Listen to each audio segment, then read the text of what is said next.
I signed a logbook, poured burnt coffee into a paper cup, and walked the platform like I did every morning.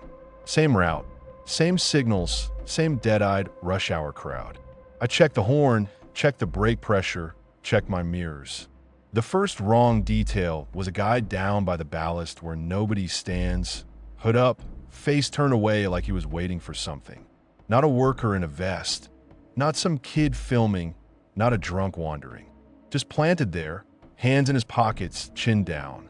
I stared an extra second, then forced my eyes back to the doors and the platform edge because that's the job.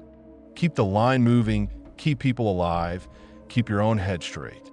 We rolled out slow, picked up speed, and the rails started that steady vibration that turns your thoughts into mush if you let it. I kept my scan going, signals, mirrors, track, repeat, and still I kept looking for him like my brain had hooked a barb in that image. I saw him again around a bend where the tracks cut behind a chain-link fence. He wasn't crossing. He wasn't walking. He stood on the rail like it was a curb, 1 foot up, shoulders loose, like he was waiting for a bus. I hit the horn. Long blast. Then another. The sound fills your skull.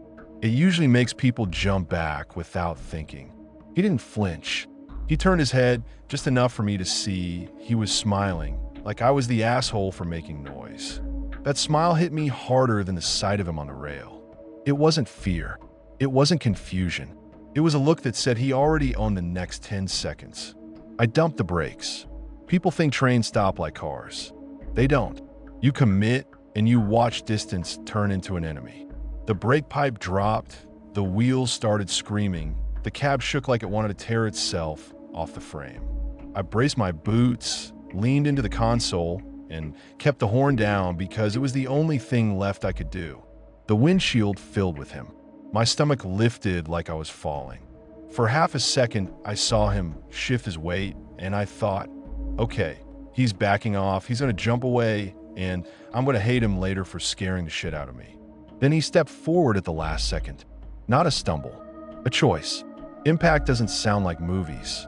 It's a wet, heavy thud, then a chain of smaller bangs underneath like the train is chewing rocks. The horn kept blaring because my hand locked on it. I didn't even notice I was yelling until my throat burned. The coffee tipped and ran across the panel, and that stupid brown spill is what my eyes grabbed, like my brain needed something harmless to look at while a person went under the nose. I hit the emergency call with fingers that didn't feel like mine. My whole body shook like I'd been hit. We stopped half a mile later. Half a mile of shaking, listening to metal settle, waiting for the world to rewind. Dispatch came on calm and flat, asking questions like it was weather. Milepost, speed, did you strike a person? Any injuries on board, doors secure. My mouth didn't want to work. I said yes. I said I hit the horn. I said I dumped the air. I said he stepped into it. Saying that part out loud made me feel sick, like I was accusing him and defending myself in the same breath.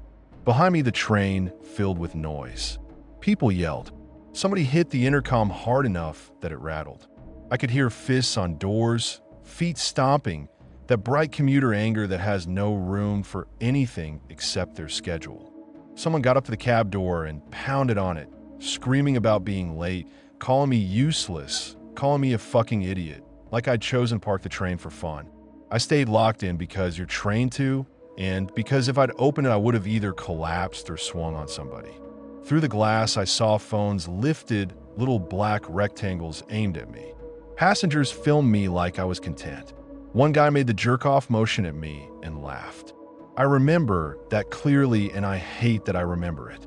Police came down the right-of-way with their boots crunching ballast, lights bouncing off the fence. They asked the same questions 3 ways. Did you see him? Did you sound the horn? Did you brake? Were you speeding? I could feel the accusation underneath it, even if they kept their voices polite. My supervisor called, and the first thing out of his mouth wasn't, "Are you okay?" It was, "Did you follow procedure?" That snapped something in me. I bit my tongue so hard I tasted blood, because if I started talking, I was going to say things I couldn't take back. Then the cops made me walk down the track with them. That's the part that still fucks me up. They don't let you stay in the cab and breathe. They make you come look. They need you to confirm. Like you're the one who has to stamp it real. My legs felt rubbery. Every step on the rocks felt too loud. The air smelled like hot brake dust and something else I won't name. I kept my eyes low because if I looked wide, I knew I'd see pieces. I found his shoes first. One was still on him. The other sat sideways on the ballast like it had been kicked off in a hurry. I stared at the shoes because it was easier than looking for a face. The officer asked me, steady voice, if that was the person I saw. I nodded. I couldn't make my throat do words. My stomach tried to climb out of my mouth. I swallowed it back and kept nodding like a broken toy.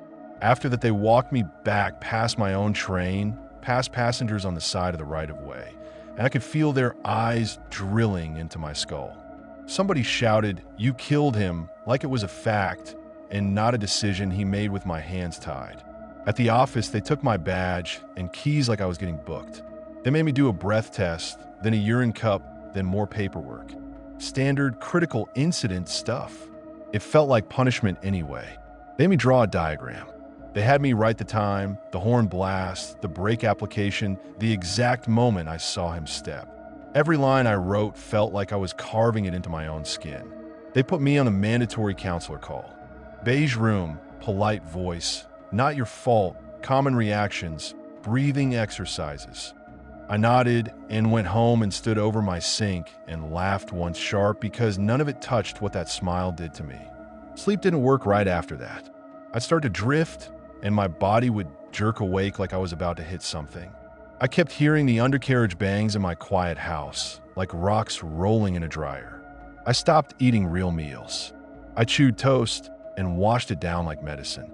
My wife asked what he looked like, and I snapped at her, then apologized, then snapped again. I couldn't hold any feeling in one place. A few days later, somebody posted a clip they'd shot through the cab glass. My face, white and open-mouthed, horn blaring, hands shaking. The comments were brutal. People called me a murderer. People said I should be fired. People joked about it like it was a highlight reel. I didn't reply. I just watched it at 2 a.m. until my eyes burned, like punishing myself would make the image less sharp. Weeks later, I got a letter from his family's lawyer accusing me of speeding. I laughed once loud in my kitchen, then I threw up in the sink. Speeding. On a route with recorders, cameras, signals, the whole system watching. I get it, sort of. They needed someone to blame because he chose it, is a sentence that burns to accept. But reading it felt like being shoved back onto the tracks with him, like he wasn't done using me. The company lawyers took it. They told me to stop talking to anyone, stop reading anything online, stop engaging. They said the data would clear me.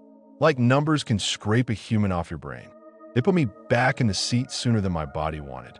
Bills don't care about trauma, and the company sure as hell doesn't.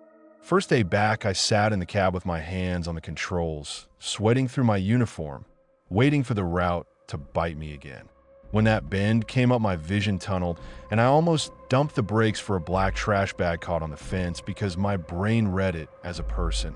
My supervisor rode once and told me to relax and not overuse the horn. I nodded and did it anyway. I got a minor write-up for noise complaints, and I didn't even argue, because arguing meant admitting why I needed that sound. I still drive that route. I still do the same checks. Still drink the same burnt coffee. Still roll through the same bend.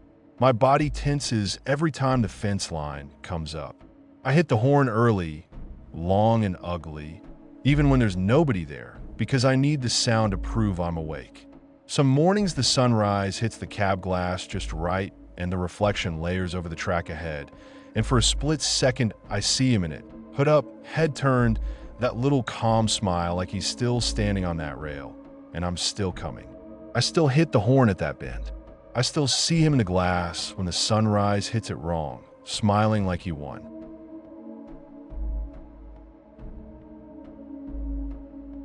I finished mopping the office bathrooms at 12:40 a.m. and walked to the station with my hands smelling like bleach. My phone sat at 8%. Payroll hit late again, and my card was basically dead. So if I missed the last train, I was either paying money I didn't have or standing outside till sunrise like a fool. The first wrong detail was how empty the car was. 3 riders spread out, all of us pretending we weren't looking at each other. I sat near the doors because it makes me feel like I can leave fast. I kept my keys in my fist, teeth out, and try not to look tired because tired reads like weak. 2 stops in, a man got on and chose my car even though the others had more people. He didn't sit. He stood across from me and stared at my work badge like he was reading my name off it. Not my face, not my shoes, not the map. The badge. I slid it into my jacket. He smiled anyway, like he'd already got what he needed. He looked normal. Clean jacket, steady stance, no slurring, no wild eyes.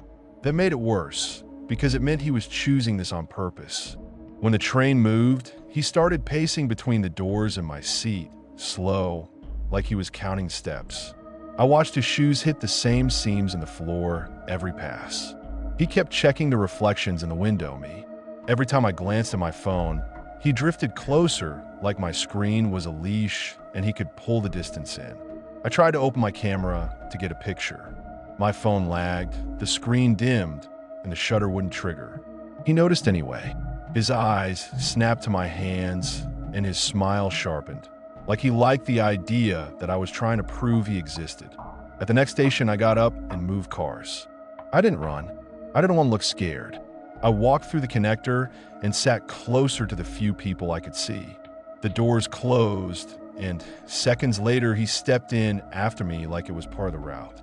Same calm face. Same, I belong here posture. No words, just eyes and that little smile that didn't reach anything human. I moved again at the next stop. He followed again. Now it wasn't a coincidence. It was a routine. He didn't rush, didn't pretend to be confused, didn't even look around for a seat. He just matched me. I looked straight at the tote bag woman like, "Are you seeing this?" And she looked at me for half a second, then glued her eyes to the floor like if she didn't acknowledge it, it wouldn't pick her next. The sleeping guy woke up, saw tension, and did the same thing people do when they smell trouble. He made himself smaller and pretended to be busy with nothing. My phone dropped to 6%. Service flickered. I kept thinking, go to the conductor, hit the emergency intercom, do something. But you do one wrong thing on a train, and you're the crazy bitch who delays everyone. And he knew that. He wore everyone's fear of involvement like armor. He kept pacing, closing the gap a half step at a time, always using the train sway like an excuse. Once he brushed my sleeve by accident when the car rocked. Barely a touch, but it felt like a test. I shifted my knees out and put my bag in the aisle as a barrier. He stepped over it without looking down, like my stuff didn't count as real space. At the next stop, the doors opened, and he finally spoke. One sentence slow, like he was doing me a favor. He said I should stop making it a thing. Then he stepped into the doorway, so I couldn't pass without touching him. My stomach went cold. That move was the whole point. Make me squeeze by, make me brush him, give him a reason to grab, or to claim I started it. He didn't have to threaten me because the setup was the threat. He stood there relaxed, like he had all the time in the world, and I was the one acting weird for needing my own exit. I didn't argue. I pulled my keys up, raised my voice, and made it ugly on purpose. I cursed. I said loud that I didn't know him and I was done with his shit. I said he'd been following me car to car and he needed to get the fuck away from me. I pointed at him and then at the other passengers, so everyone's eyes had to connect the dots. I could hear my voice shake and I hated it, so I got louder. People snapped awake the second it got loud. The guy stood up like he was about to help, then hesitated like he was waiting to see if he'd have to actually do anything. Somebody hit the intercom. The hooded person at the end lifted their head and watched with dead, flat eyes. The tote bag woman scooted back, lips tight, like she wanted the door to swallow her. Nobody stepped between us, but at least they looked. At least he didn't have a private moment anymore. He watched me yell like he was watching weather. No flinch, no anger, just that patience that says he can wait you out. The doors started to close. The warning chime went off. For a second, I thought the train would trap me with him in that doorway, and I'd have to touch him. Then he stepped back at the last possible second, like he'd been timing it. He didn't flinch at my yelling. He didn't look rattled. He just slid onto the platform and watched the train pull away, calm as a statue, like he'd won anyway. I pressed my forehead to the window and stared back at him until the tunnel swallowed him. And the worst part was the calm. Like this was just step one. I stood there shaking, keys still up, breathing too fast. Someone asked if I was okay in that half voice people use when they don't want a real answer. I nodded because I didn't trust my mouth. The intercom crackled with some canned line about reporting incidents, and the car went quiet again like nothing happened. Everyone went back to their screens, their bags, their pretending. When I got off of my stop, the station felt huge and empty. I kept expecting him to be there, like he'd take another car and double back. I walked fast, then forced myself to slow down so I didn't look like prey, then sped up again because fuck appearances. I took the stairs two at a time. Outside, the street was dead. I kept checking the dark windows of parked cars for movement. I heard footsteps once and almost snapped my own neck turning, and it was just some guy crossing to a deli, looking at me like I was the problem. I got to my building, fumbled my key, dropped it, swore, picked it up, got inside. The lobby camera dome stared down like an indifferent eye. I hit the elevator button like I was calling for help. I watched the hallway mirror behind me the whole ride up because I didn't trust the quiet. When my door finally shut behind me, I threw the deadbolt and just stood there listening for footsteps in the hall, holding my breath so I could hear better. I turned on the kitchen light and saw a scrap of paper tucked under my apartment door. It wasn't there when I came in. I know it wasn't because I would have stepped on it and because my brain had been screaming the whole walk up and I would have noticed anything out of place. It sat tight against the threshold like it had been slid in smooth and careful. The paper was torn from something cheap like a receipt pad, edges rough like it had been ripped fast. The ink looked fresh and pressed hard enough to leave dents you could feel with a fingertip. My name was written on it in block letters. Not spelled wrong. Not guessed. Correct. Under it, next train. That's when the fear changed shape. It wasn't about a random creep on a late train anymore. It was about someone who could get my name, my address, my timing. I thought about my badge. I thought about how I always walk the same route. I thought about how easy it is to follow someone once and learn their whole life. I grabbed a kitchen knife because my hands needed something solid. I checked the peephole. Empty hall. I checked my locks twice. I checked the closet, the bathroom, under the bed, even though I knew how stupid it looked. I even opened the cabinet under the sink like a grown man was going to fold himself in there and wait. My phone was on the charger, but still low, and I kept starting to call 911 and stopping because I could already hear how it would sound. A guy stared at me. Now, there's a note. Like I was begging to be dismissed. I called my super and got voicemail. I texted my friend and watched the message sit unread. I listened to the hallway and hated the silence because it felt deliberate. I shoved a chair under the knob. I jammed a cheap doorstop under the door like it could stop a grown man. I left the lights on because darkness felt like giving him room. Then the building made its normal noises, pipes knocking, an elevator cable whining, someone's TV leaking through the wall, and every sound turned into him in my head. I kept seeing that calm face on the platform, that smile like he'd already got what he needed, and the words, next train, like a promise that he wasn't done. I didn't sleep. I sat on the couch with the kitchen knife in my lap, hating myself for needing it, waiting for a sound that meant he'd decided to stop playing.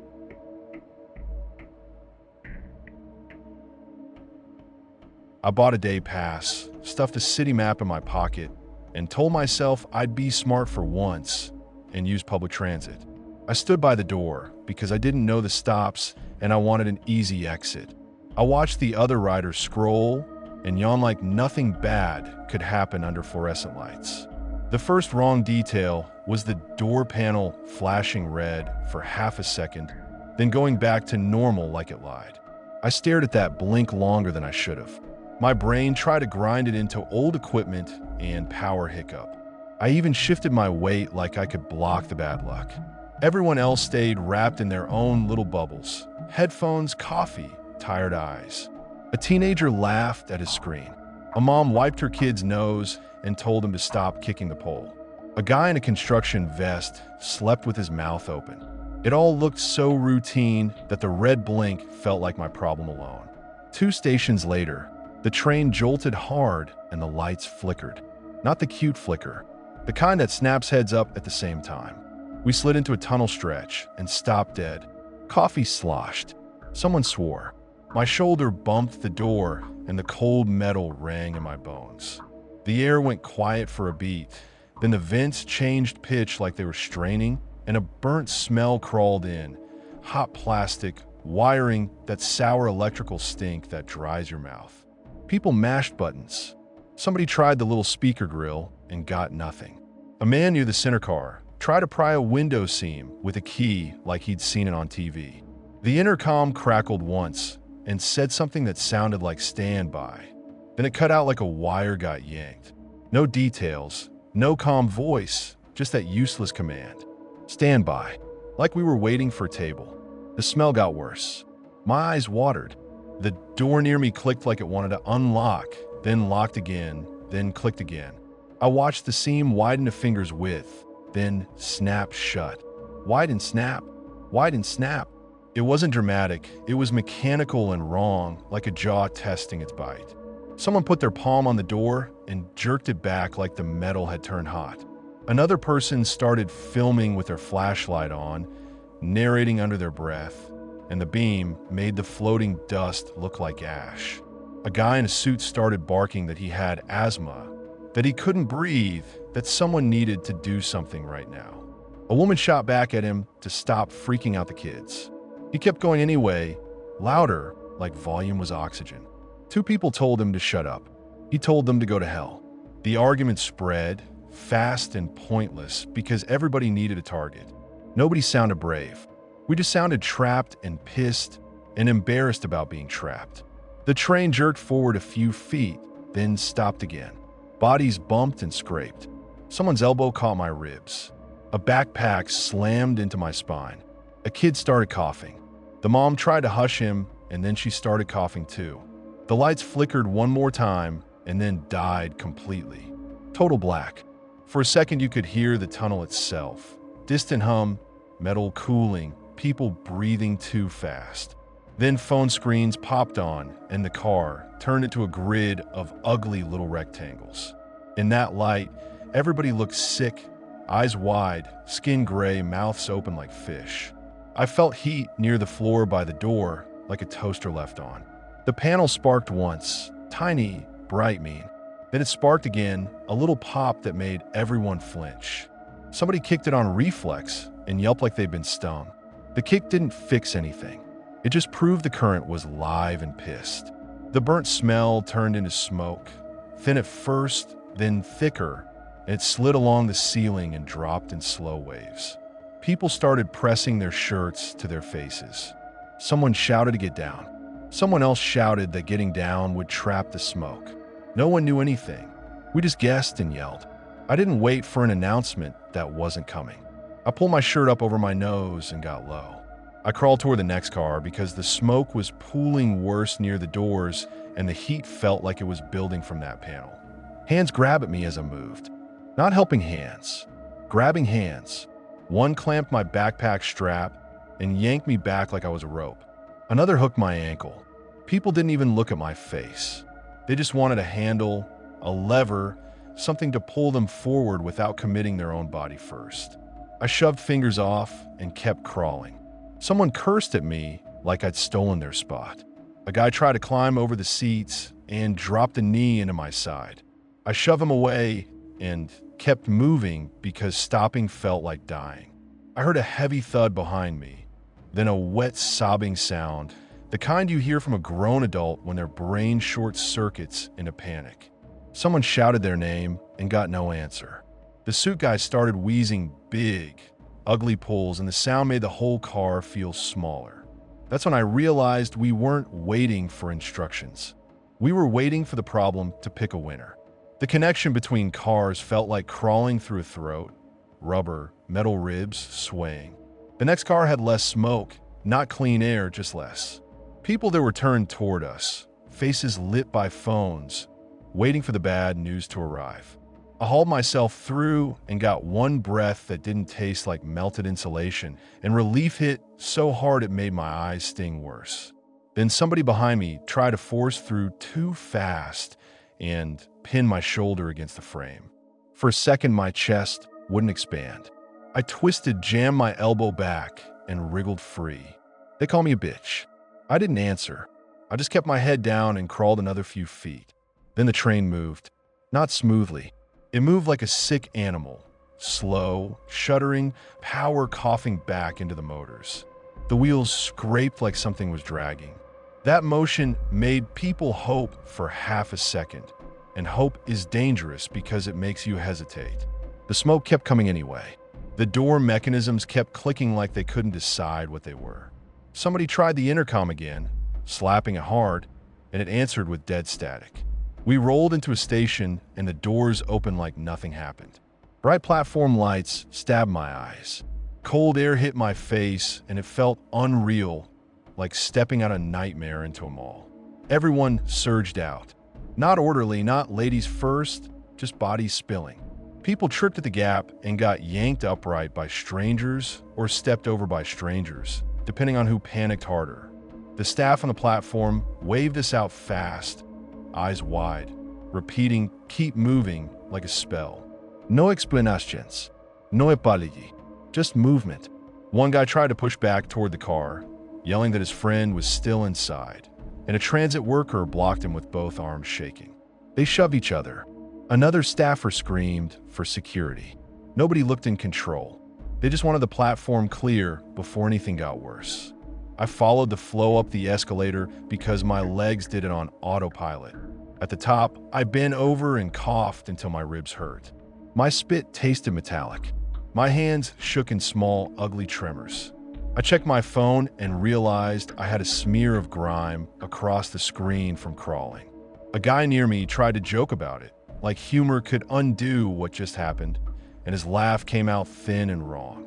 People stood in little clusters staring at each other, trying to decide whether to be angry or grateful or both. I was both. I want to puke. I wanted to punch a wall. I want to go home. Down on the platform behind us, I heard a door slam and a long alarm chirp that cut off mid-note, like someone decided alarms were bad PR. Two firefighters jogged past the turnstiles with masks hanging loose around their necks, and the staff tried to funnel them the wrong way at first, still obsessed with flow. A couple commuters started yelling at the booth, demanding refunds, demanding answers, demanding a supervisor. The booth glass stayed shut. One guy pounded on it until his knuckles went red. Nobody opened the window. They just pointed at a printed sign like the sign could explain smoke in a tunnel. Outside, my hair stank like burnt wiring. My jacket stank. My throat burned for 2 days like I'd swallowed sand. The transit app posted, "Minor delay due to mechanical issue." I emailed customer service while my hands still shook and got an auto reply about "Your experience matters." No one asked if anyone got hurt. No one asked about the smoke. They just filed it under delays. That line made me furious. Minor felt like a spit in the face. I kept thinking about that door seam widening and snapping shut like it was toying with us. I kept thinking about the hands grabbing my ankle, the wheezing, the crying on the floor. I still ride trains. I just don't stand by the doors anymore. I've learned the hard way that the safest looking place can be the first thing that fails.